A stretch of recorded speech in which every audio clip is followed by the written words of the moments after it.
So at the beginning of the book, Arnab, you wrote in favor of not blowing the whistle and suggested staying quiet may be a good idea. So does this mean that you're asking the employees not to raise their hands when they see something potentially wrong going on? Or what do you mean exactly? Can you please explain? Right. Yes. So there's an important point here that although if you start reading the book, I understand, Lavanya, you've just started reading the book, you have not finished it.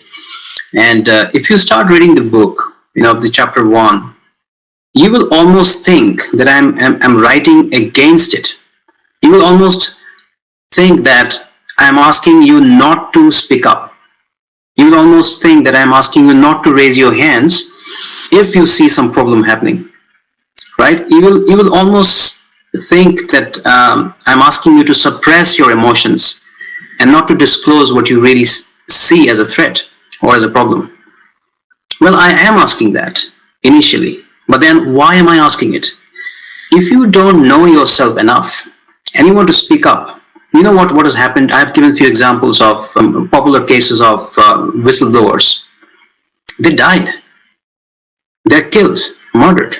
I mean, if you want to raise your hand without, of course, you have done all your research and you're probably raising your hand. You saw something annoying or not as per the mark or something brutally wrong.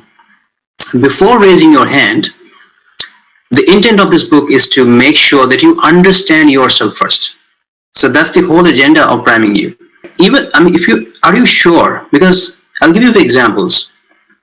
If you want to raise your hand, stick to raising your hand. Never give up. So what people does is they actually raise their hands. Somewhere in the middle, they give up.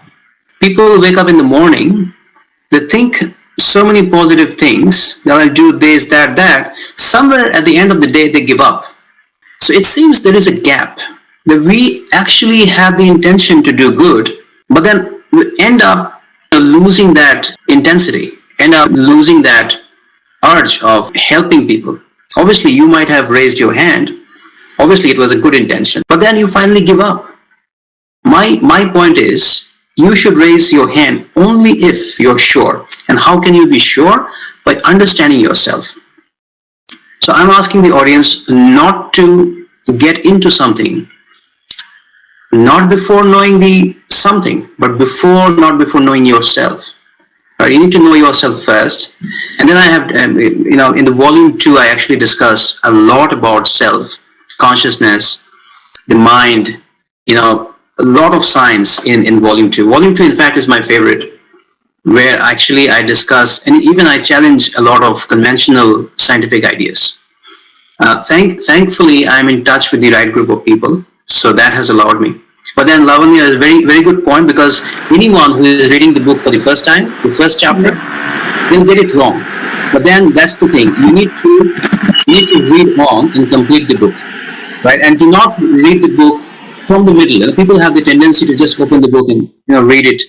Don't do that. You will not get it. It's properly in sequence. Thanks. I think you're very strategic and intelligent writer. So that you've made people to read volume 1 and they have to go buy and now read volume 2 as well. Because all your details are given in volume 2 and 3. I think that's really very clear.